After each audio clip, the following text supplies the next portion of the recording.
Buenas tardes. Buenas tardes. Probando, probando.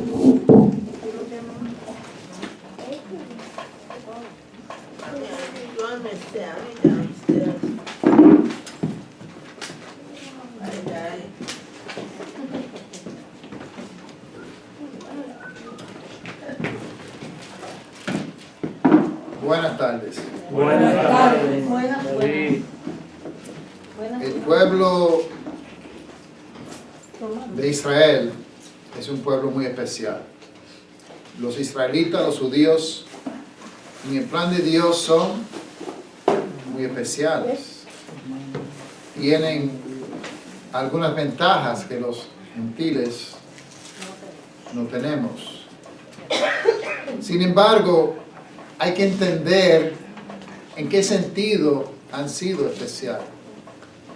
En qué sentido o por qué fueron escogidos. Porque hay confusión en el mundo religioso, especialmente entre los evangélicos y quizá los mismos judíos. ¿De qué parte tienen los judíos en el plan de Dios? No hay duda que tienen un lugar especial. Pero ese lugar especial no se extiende a cualquier área que tú quieras extenderlo.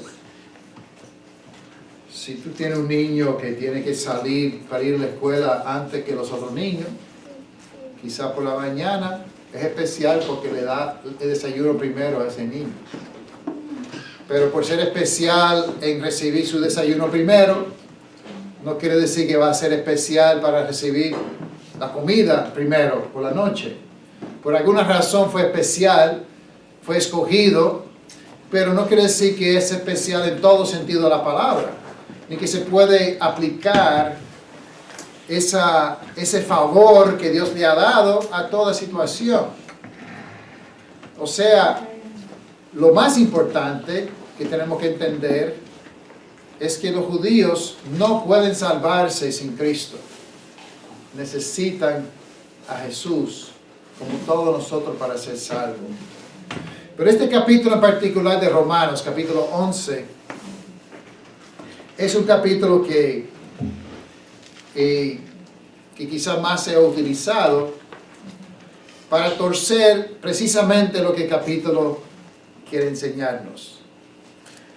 Porque hacia el final del capítulo se habla de que Israel pues será salvo. Pero vamos a pensar desde este principio, y esto es la continuación de lo que hemos visto en capítulo 10, el hecho de que la salvación no es por la ley, como todo el libro enseña, sino que viene por oír y oír la palabra de Dios. Y el hecho de que Dios ha decidido en su gran sabiduría salvar al mundo por medio del evangelio que se predica por otros hombres que utilizan la palabra de Dios. Es el plan de Dios. No hay otro plan, como hablamos. Dios no llega a cada hogar con un ángel, ni siquiera deposita una Biblia en cada buzón para que la gente solo se salve. El plan de Dios es que hombres salvos, con la palabra en la mano, van al mundo, quizás una predicación como esta, quizás de casa en casa, quizás en la hora de almuerzo, en el trabajo, donde quiera que sea, hombres abren la Biblia para hablar con otros hombres la verdad de la palabra de Dios.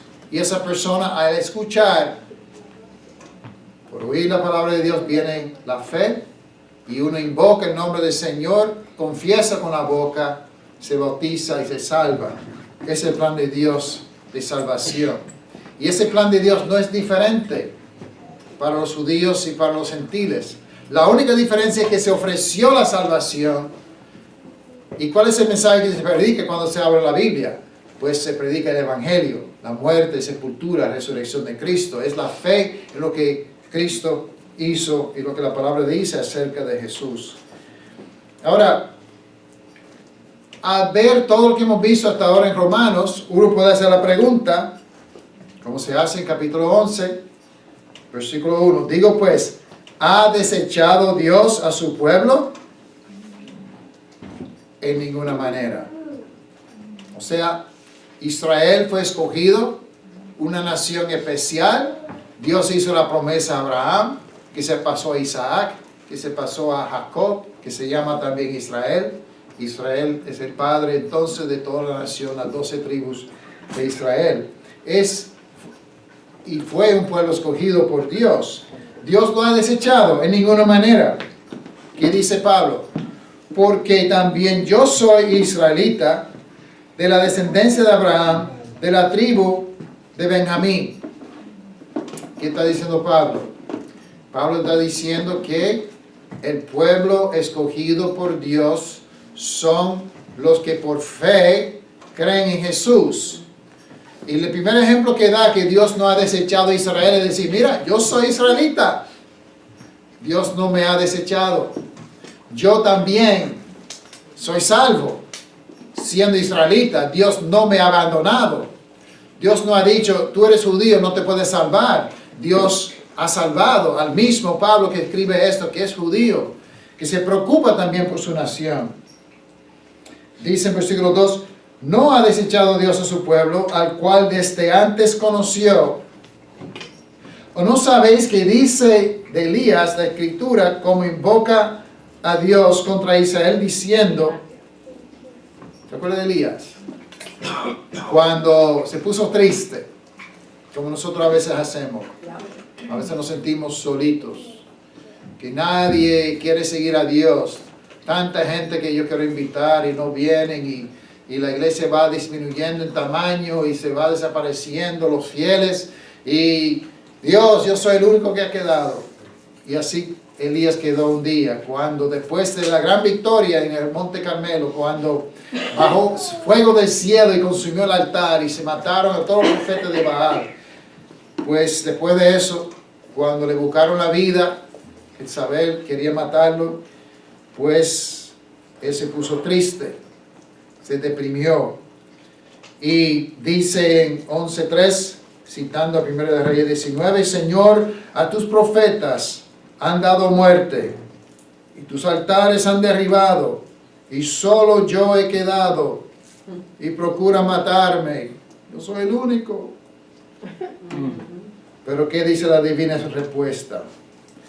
Me he reservado 7,000 hombres que no se han doblado la rodilla delante de Baal. Era más difícil en aquellos días unirse con gente que tenía la misma fe. Hoy en día se hace más fácilmente, pero aún así a veces nos sentimos solos. Él no sabía, o quizás se olvidó, que había 7,000. 7,000 comparado con uno, son muchísimos. 7,000 comparado con 7 millones, son bien poquitos. O sea que no había muchos en un sentido, pero por otro lado había unos cuantos. Y mira el versículo 5. Así también aún en ese tiempo ha quedado un remanente escogido por gracia. Tenemos que entender lo que está diciendo aquí, porque si no, más abajo en este capítulo vamos a confundir. Porque aquí, ¿qué está diciendo? Que aún en los días de Elías había millones de judíos, pero en verdad solamente había un remanente salvo. Entre todos los judíos en los días de Elías, todos habían doblado la rodilla a Baal, menos 7,000. Elías tenía que saber, mira, hay muchos, hay 7,000. Pero también mirándolo de otro lado, había solamente 7,000. Por eso se usa la palabra remanente. Aún bajo el antiguo pacto, cuando tú por ser descendiente de Abraham, naciste escogido por Dios, y te circuncidaban y después te enseñaban diciendo, conoce al Señor. Tú tienes que conocer a Dios porque tú eres judío, tú eres el pueblo escogido por Dios. Y nada más por nacer judío eres escogido. Pero aún en esos tiempos, antes del Evangelio, solamente un remanente se salvaba. No nos debe sorprender entonces que bajo el nuevo pacto, un remanente solamente de Israel se salva. Por ser judío, uno no se salva. Como muchos dicen, cuidado lo que hace con lo que dicen contra Israel, porque son escogidos por Dios, y si tú lo maldices va a ser maldecido, y mal aplicando la Escritura. El Nuevo Testamento dice, si tú dices a tu hermano necio, está en peligro del infierno. Así que maldecir a Israel o maldecir a Corea del Norte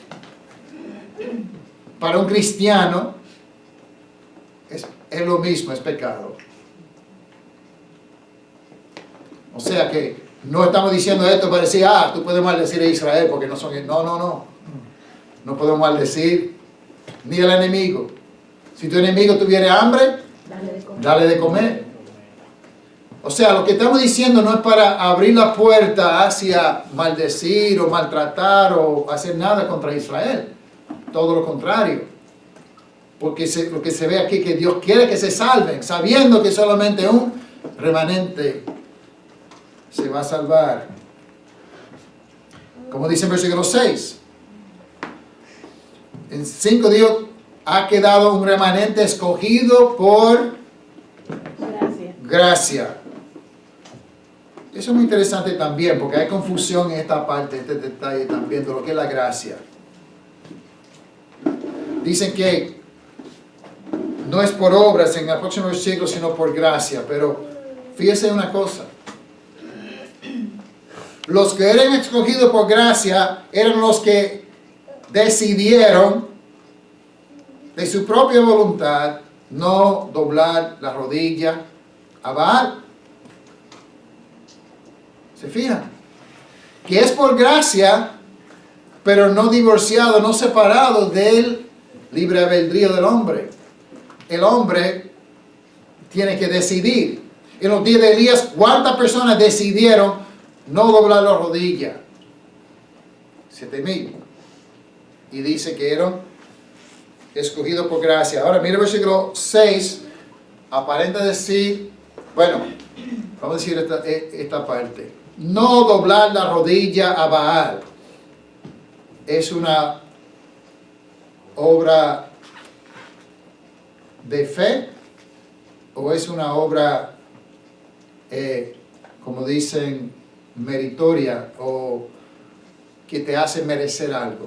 O sea que es una buena obra. ¿Qué es una buena obra para la gente en el mundo? Que si tú haces esto, merece algo, ¿verdad? Si tú ahora mismo, bueno, yo sé que muchos aquí no siguen el fútbol americano, pero una cosa buena que ellos hacen es que escogen a los jugadores que hacen buenas obras durante el año. Y el que más obras buenas hizo, la semana pasada le reconocieron como el que más hizo obras.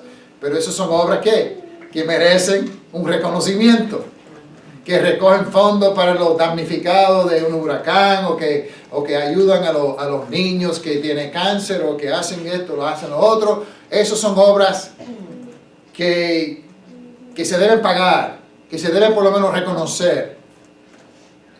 Y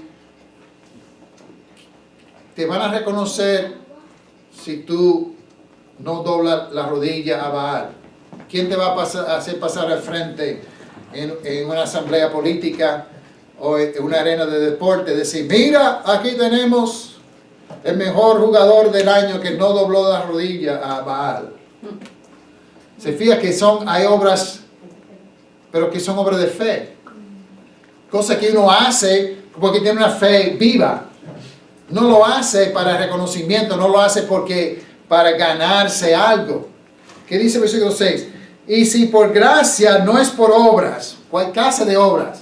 No es por obras de la ley, no es por obras de meritorias. De otra manera la gracia ya no es gracia. Y si por obras ya no es gracia. De otra manera la obra ya no es obra.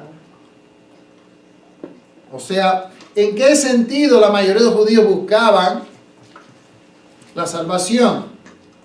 Y déjame decir, muchos hasta el día de hoy buscan la salvación por medio de obras. Hasta lo que dicen que es por la fe solamente, dicen, ¿te fijas que esa persona es buena? ¿Y qué citan para decir que es una buena persona? Las obras que hicieron. O sea que aquí los judíos, por hacer sus sacrificios, por cumplir ciertos ritos de la ley, por haber nacido judío, haber sido circuncidado, eso era de las obras, y entonces ellos pues pensaban que por estas obras se iban a salvar. Pero lo que hemos visto a través de todo el libro es por gracia. No una gracia que carece de obras, pero una gracia que no depende de las obras. Hay una diferencia. Hay los que dicen, Dios, yo sé que me va a salvar. Porque yo confesé, yo me arrepentí, me bauticé, yo tomo la cena toda la semana, yo leo la Biblia y yo oro y yo sé que me vas a salvar porque yo he hecho todas estas cosas. Ahora, ¿hay que hacer esas cosas o no hay que hacerlas? Pero haciéndolo no es la razón por la cual Dios te salva. No es que tú ganaste la salvación con hacer esas cosas. Hay un precio que se pagó para darte la salvación. ¿Quién pagó el precio? Jesús. Es como alguien te compra un pasaje para ir a Santo Domingo. Y tú vas al aeropuerto, tú vas a la fila, pasa por donde chequean la maleta y todas esas cosas, tú vas, das boleto, te sientes tu asiento, te portas bien y llegas a Santo Domingo. Y alguien dice, ¿cómo llegaste aquí? No, tú sabes que yo llegué al aeropuerto, yo me porté bien, no llevé nada malo y me dejaron pasar y yo me senté y no me quejé y por eso llegué a Santo Domingo. Qué ridículo, ¿verdad?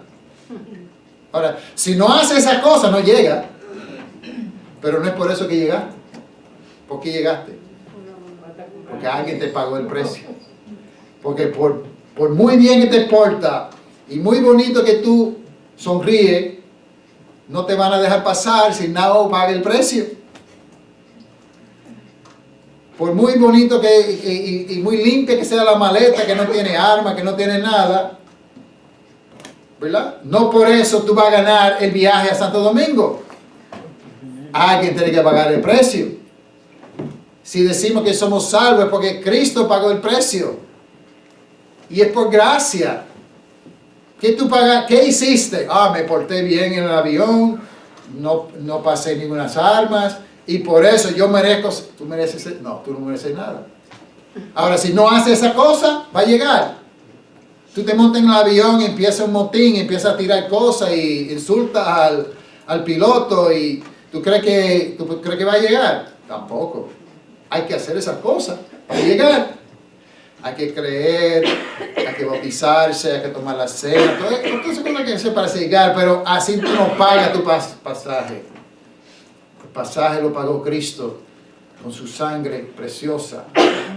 Y por eso, y por gracia seremos salvos. No por cumplir con las leyes, no por cumplir con las cosas. Hay que cumplir las cosas que Dios dice. Y si tenemos fe lo vamos a hacer, pero no por eso seremos salvos. No por nacer judío vamos a ser salvos. No por cumplir una ley vamos a ser salvos. Es por gracia. ¿Qué dice el versículo 7? Romanos 11. ¿Qué pues? Lo que buscaba Israel no lo ha alcanzado, pero los escogidos sí lo han alcanzado. Y los demás fueron endurecidos. Los escogidos sí lo han alcanzado. Hay muchos que tropiezan también en esa palabra escogidos. Y hemos hablado bastante. Aquí no está diciendo que Dios arbitrariamente escogió a algunos y otros no. Cuando Pablo fue predicando,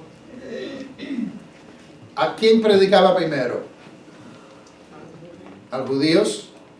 Y muchas veces los rechazaban y iban a los gentiles. ¿Y cuál es su manera de predicar? Hacían pasar los judíos uno a uno y miraban a los ojos. Déjame ver si tú eres uno de los escogidos. Me parece que Dios te escogió. Me parece que Dios no te escogió. Así fue. No, se ofreció la salvación a todos. ¿Y cuáles eran escogidos? Los que recibieron la palabra. ¿Cuántas veces la Biblia tiene que decirlo? Los que recibieron la palabra, los que creyeron, eran los escogidos. Y así es. Que lo que buscaba Israel, dice, no lo ha alcanzado. Y dice, no lo ha alcanzado, pero en el futuro lo van a alcanzar. Vamos a aclarar una cosita. Paréntesis. Hay los que toman este capítulo y otro pasaje para decir que en un futuro todo Israel será salvo. Que cuando Cristo venga a la tierra, por fin se van a abrir los ojos, van a aceptar a Cristo y todos se van a salvar. Pero vamos a decir, de aquí a 20 años, venga Cristo. Y todos los judíos que viven en ese momento acepten a Cristo. Como quiera, sería un remanente que se salve. Porque ¿cuántos judíos no han muerto sin Cristo? Como quiera, no se puede tomar literalmente que todo Israel será salvo en ningún momento, porque muchos han muerto sin Cristo. O sea que hay los que cogen la escritura, y estamos adelantando un poco, pero y lo tuercen. Aquí está diciendo claramente que lo que buscaba Israel no lo han alcanzado, pero los escogidos sí lo han alcanzado. ¿Cuáles son los escogidos? El remanente. En el Antiguo Testamento, los 7,000 que no doblaron la rodilla. ¿Qué dice el versículo 8?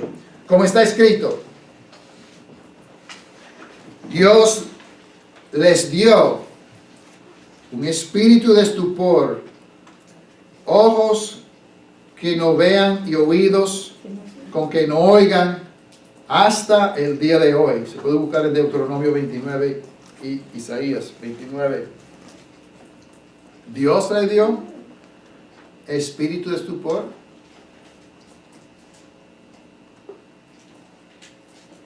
¿Quién endurece el corazón?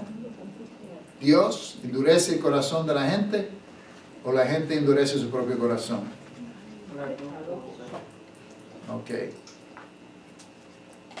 Ustedes que conocen su pareja, que conocen sus hijos, conocen su compañero de trabajo, todos saben las cosas que le molestan a ellos. ¿Verdad que sí?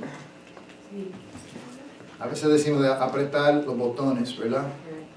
Sabemos cuál botón. Si yo toco cierto tema, ya sea que son de dos partidos políticos diferentes, o ya sea de un evento que pasó en el pasado, o ya sea, qué sé yo qué, de la comida, o de cualquier cosa, sabemos cómo molestar a la persona, sacando el tema. Pero si yo saco un tema que yo sé que molesta a una persona, si la persona se molesta, ¿quién tiene la culpa? El que lo sacó.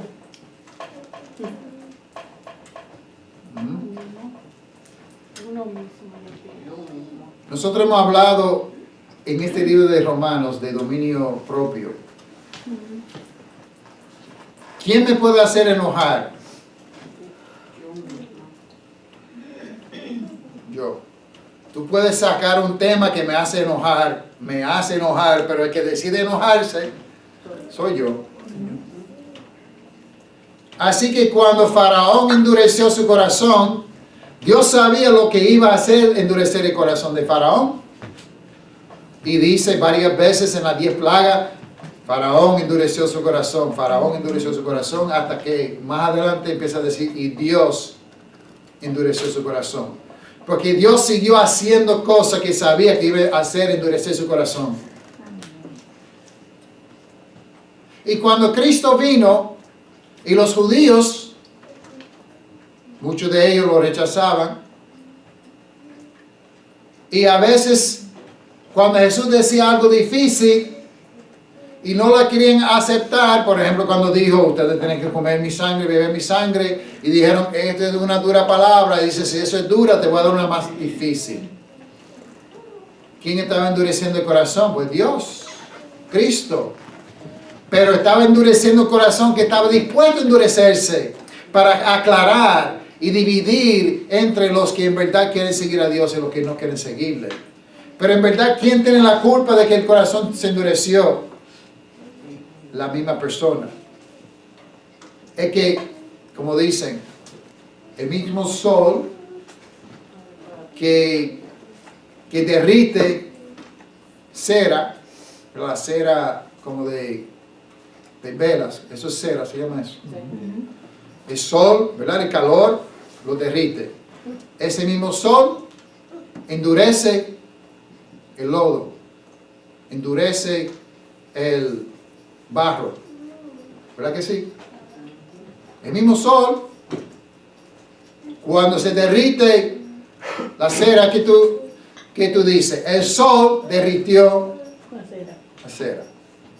Cuando se endurece el barro, que tú dices, el sol endureció el barro. Exactamente el mismo sol, la misma temperatura, a la misma hora del día. ¿Cuál es la diferencia? El sol hizo las dos cosas. ¿Cuál es la diferencia? La característica de cada uno del material. ¿Cómo es ese material? El corazón duro hacia Dios, cuando Dios hace cierta cosa, ¿qué hace ese corazón? Se endurece más. El corazón que es, como dice la Escritura, que recibe la palabra con mansedumbre, un corazón blandito, cuando recibe la palabra de Dios se derrite y recibe y cambia. La misma palabra. La misma predicación puede hacer una persona irse para siempre de la iglesia y puede hacer que otra persona para siempre entregue su vida a Cristo. Todo depende de lo que hay aquí. Así que Dios está diciendo que la gran mayoría de los judíos tenía el corazón duro, y cuando trajo Cristo al mundo, su corazón endureció más hasta el extremo de matar a su propio Mesías. No por eso vamos a maltratar a los judíos. No es una excusa nunca para tener esa actitud. Al contrario, este capítulo demuestra que aún los que endurecieron su corazón, Dios quiere de alguna forma salvarlos, y aunque tenga que provocarlos a celos, los quiere salvar. Eso es lo que dice aquí. Dice en versículo 9, y David dice, sea vuelto en convite, en trampa y en red, en tropezadero y en retribución. Sean oscurecidos sus ojos para que no vean, y agobiarles la espalda para siempre. Dios hizo tropezar a Israel, pero no es que Dios no quería que se salvara, es que Israel tenía el corazón duro. Israel no reconocía el día de la visitación, no entendía que Jesús era el Mesías y no lo querían aceptar. Y es claro que era por su propio pecado. Los fariseos y los saduceos amaban más el poder que la verdad. Amaban más sus posiciones y de ser, como dijo Cristo, Le gustaba cuando iban y oraban y todo eso. Había un hombre santo, mira ese hombre santo que va por ahí. Pero ni siquiera se querían parar para ayudar a un pobre hombre que había caído entre ladrones. No querían hacer el bien, no querían aceptar la palabra de Cristo. Ellos abusaban de la gente económicamente. En vez de ayudar a las viudas, le sacaban dinero a las viudas. Y así, para abajo, su corazón estaba duro. Y cuando viene Cristo, ¿cómo es en la escuela? Cuando hay estudiantes que no quieren en verdad aprender, y sale uno que sí quiere aprender y lo hace bien hecho. Porque cuando no hay ningún estudiante en la escuela que quiera aprender, muchas veces la maestra dice, bueno, ustedes no quieren aprender, pues no voy a explicar tanto, le voy a dar más tiempo de recreo. Pero viene un estudiante que es bueno y la maestra se anima y empieza a ver que ella puede en verdad ayudar a ese estudiante, empiezan a enseñar y hacer la cosa más difícil. ¿Qué pasa con los otros estudiantes? Bueno, en inglés decían teacher's pet, el estudiante que favorito de la maestra, y entonces empiezan a ponerse peor, querer aprender menos y hasta hacerle daño al estudiante bueno.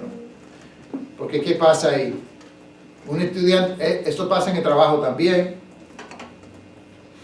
En el trabajo todos están en la línea haciendo 10 piezas por minuto.